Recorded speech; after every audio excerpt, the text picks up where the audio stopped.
मंडी संसदीय क्षेत्र से कांग्रेस प्रत्याशी विक्रमादित्य ने वीरवार को नामांकन दाखिल कर दिया। उनके नामांकन के दौरान मुख्यमंत्री सुखविंदर सिंह सुक्खू, प्रदेश प्रभारी राजीव शुक्ला व प्रदेशाध्यक्ष प्रतिभा सिंह भी मौजूद रहीं। नामांकन के बाद मीडिया से बातचीत में राजीव शुक्ला ने कहा कि विक्रमादित्य सिंह 2 लाख के ज़्यादा मार्जिन से मंडी लोकसभा सीट जीतकर संसद में जाएंगे। उन्होंने कहा कि जनता का रुझान कांग्रेस की ओर है। उन्होंने चुनाव को एक तरफा बताया। वहीं सीएम सुखविंदर सिंह सुक्खू ने कहा कि प्रदेश की जनता भाजपा का असली चेहरा जान चुकी है। भाजपा ने हिमाचल में सरकार गिराने का प्रयास किया, जिसका जवाब अब जनता उन्हें देगी। नामांकन पत्र दाखिल करने के बाद विक्रमादित्य सिंह ने कहा कि 4 जून को बॉक्स ऑफिस पर भाजपा की फिल्म पिट रह जाएगी। कंगना पर विक्रमादित्य सिंह बोले कि मोहतरमा को मुद्दों की समझ नहीं है और हम सिर्फ मुद्दों पर चुनाव लड़ते हैं। इससे पहले जब विक्रमादित्य सिंह नामांकन दाखिल करने जा रहे थे तो उन्होंने कहा कि वह भगवान राम का नाम लेकर नामांकन फाइल कर रहे हैं। उन्होंने कहा कि मेरी लड़ाई मंडी को स्मार्ट सिटी बनाने की है और यहाँ पार्किंग की बहुत दिक्कत है। विक्रमादित्य सिंह ने कहा, मोहतरमा चुनाव में खड़ी है, उनकी जुबान विकास के नाम पर खुलती नहीं है। 25 दिन उनको चुनाव प्रचार में हो गए हैं, लेकिन विज़न क्या है कुछ पता नहीं। साथ ही कहा कि हम जहां एयरपोर्ट बनाएंगे। विक्रमादित्य सिंह के नामांकन के दौरान शहरी मंच पर काफ़ी भीड़ उमड़ी, जहां पर अब विक्रमादित्य अन्य कांग्रेस नेताओं का भाषण होगा। विक्रमादित्य सिंह नामांकन के लिए जा रहे थे तो उनके समर्थकों ने शेर आया के नारे भी लगाए।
प्रपोजल इलेक्टोरल रोल से मैच करना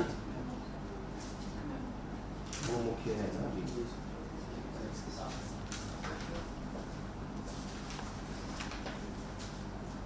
ये आप चारों के लिए अलग देना है। ये चीज़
सारी रिसीट होगी सारी?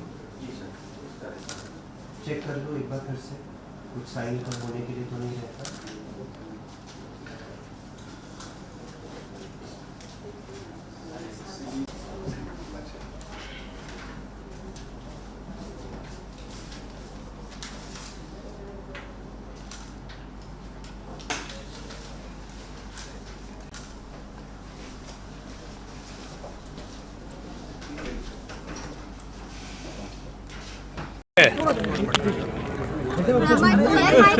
जो माहौल है, कम से कम 2 लाख वोट से विक्रमादित्य सिंह जीतेंगे। एक तरफा चुनाव हो चुका। कांग्रेस के कैंडिडेट नीचे करो। देखिए, मुकाबला क्योंकि नामांकन आज हमारे लोक निर्माण मंत्री विक्रमादित्य जी ने फाइल किया है। पिछले 4-5 दिनों से मैं मंडी की संसदीय क्षेत्र का दौरा कर रहा हूँ। कुल्लू गया, पांगी गया, सब जगह गया। अपार समूह लोगों का कांग्रेस पार्टी की नीतियों के प्रति और आपदा में जो कांग्रेस पार्टी ने काम किया है उसकी सराहनीय प्रशंसा कर रहा है। मेरा ये मानना है कि इस चुनाव में कांग्रेस पार्टी जिस प्रकार भारतीय जनता पार्टी की रोल रहा है, आपदा प्रभावित परिवारों के साथ जब विधानसभा में प्रस्ताव आया नहीं खड़े हुए, इस दृष्टि से भी हमारी सरकार इन मुद्दों को और बुनाएगी। और 15 महीने का जो कार्यकाल है, जो आम जनता से जुड़े मुद्दे हैं, ओपीएस है, 1500 रुपया महिलाओं को देने की बात है, विधवाओं के बच्चों की मुफ्त शिक्षा की बात है, राजस्व अदालत लगाने की बात है, और ये सारी चीज़ें। अच्छा, दूध का रेट जो हमने पहली बार 45 रुपये किया है, किसान के हाथ में पैसे पहुंचाने की बात, ये सब चीज़ें इस चुनावों में हम जनता की अदालत में रखेंगे और कहेंगे कि 15 महीने में हमने जो सरकार ने काम किया है उसको हम जनता की अदालत में रखेंगे। और जिस प्रकार जनता की भावनाओं को खरीदने की भारतीय जनता पार्टी ने कोशिश की है और जो विधायकों को उन्होंने खरीदा है उसके बारे में भी वस्तु स्थिति रखेंगे। अब जो चुनाव है ये ईमानदारी और बेईमानी का चुनाव है। धन्यवाद। पिछले 4-5 दिनों से मैं मंडी की संसदीय क्षेत्र का दौरा कर रहा हूँ। कुल्लू गया, पांगी गया, सब जगह गया। अपार समूह लोगों का कांग्रेस पार्टी की नीतियों के प्रति और आपदा में जो कांग्रेस पार्टी ने काम किया है उसकी सराहनीय प्रशंसा कर रहा है। मेरा ये मानना है कि इस चुनाव में कांग्रेस पार्टी जिस प्रकार भारतीय जनता पार्टी की रोल रहा है, आपदा प्रभावित परिवारों के साथ जब विधानसभा में प्रस्ताव आया नहीं खड़े हुए, इस दृष्टि से भी हमारी सरकार इन मुद्दों को और बुनाएगी। और 15 महीने का जो कार्यकाल है, जो आम जनता से जुड़े मुद्दे हैं, ओपीएस है, 1500 रुपया महिलाओं को देने की बात है, विधवाओं के बच्चों की मुफ्त शिक्षा की बात है, राजस्व अदालत लगाने की बात है, और ये सारी चीजें। अच्छा, दूध का रेट जो हमने पहली बार 45 रुपये किया है, किसान के हाथ में पैसे पहुंचाने की बात है, ये सब चीजें इस चुनावों में हम जनता की अदालत में रखेंगे और कहेंगे कि 15 महीने में हमने जो सरकार ने काम किया है उसको हम जनता की अदालत में रखेंगे। और जिस प्रकार जनता की भावनाओं को खरीदने की भारतीय जनता पार्टी ने कोशिश की है और जो विधायकों को उन्होंने खरीदा है उसके बारे में भी वस्तु स्थिति रखेंगे। अब जो चुनाव है ये ईमानदारी और बेईमानी का चुनाव है। धन्यवाद। शेर आया, शेर आया। आज हमने कांग्रेस पार्टी की ओर से मंडी संसदीय क्षेत्र से अपना नामांकन पत्र जो है वो दर्ज किया है। हमारे प्रदेश के माननीय मुख्यमंत्री जी, पार्टी अध्यक्षा, हमारे इंचार्ज और सभी वरिष्ठ नेता हमें अपना सहयोग देने के लिए यहाँ पे उपस्थित थे। और ये लड़ाई किसी पर्सनैलिटी के साथ नहीं है, मैं बिल्कुल साफ कह रहा हूँ।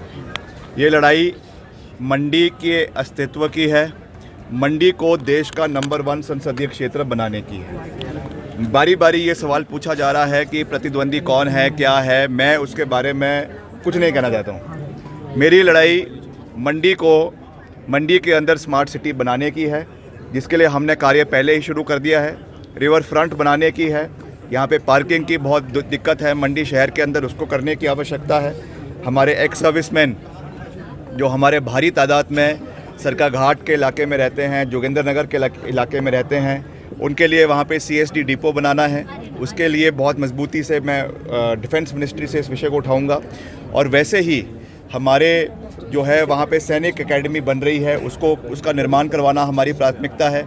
बुबू जो टनल जो हमारे जोगिंदर नगर को जो अपना लग वैली से जोड़ेगी, वो हमारी प्राथमिकता है। जलोड़ी जोड़ टनल हमारी प्राथमिकता है, जो कुल्लू जिला के आनी और बंजार क्षेत्र के लिए बहुत महत्वपूर्ण है।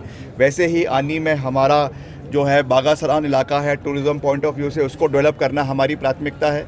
तो मेरा फोकस अगले 15-20 दिन जब चुनाव का प्रचार चलेगा, उसमें केवल और केवल विकास के मुद्दों के ऊपर रहेगा, क्योंकि जो मोहतरमा अभी हमारे खिलाफ चुनाव लड़ रही हैं, वो सब चीज़ों के ऊपर बोलती है, मगर विकास के ऊपर उनकी ज़ुबान जो है वो खुलती नहीं है। आज तक 20-25 दिन उनको चुनाव प्रचार में हो चुके हैं।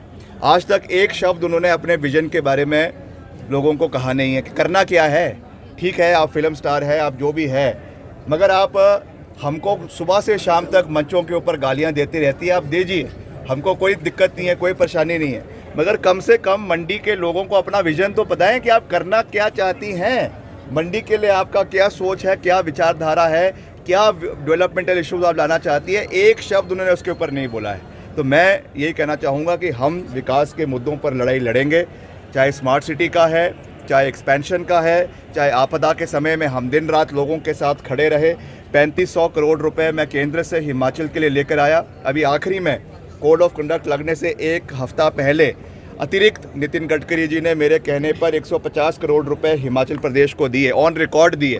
तो हम राजनीति करते हैं, विकास की राजनीति करते हैं, वो केवल मनोरंजन की राजनीति करते हैं। और ये मनोरंजन की राजनीति के जो डायरेक्टर है माननीय आदरणीय सम्मानीय जयराम ठाकुर जी, जो इनकी पिक्चर चली हुई है, ये स्क्रिप्टेड पिक्चर है और इसका जो है बॉक्स ऑफिस के ऊपर 4 जून को पिट जाना ये निर्णायक है, ये तय है।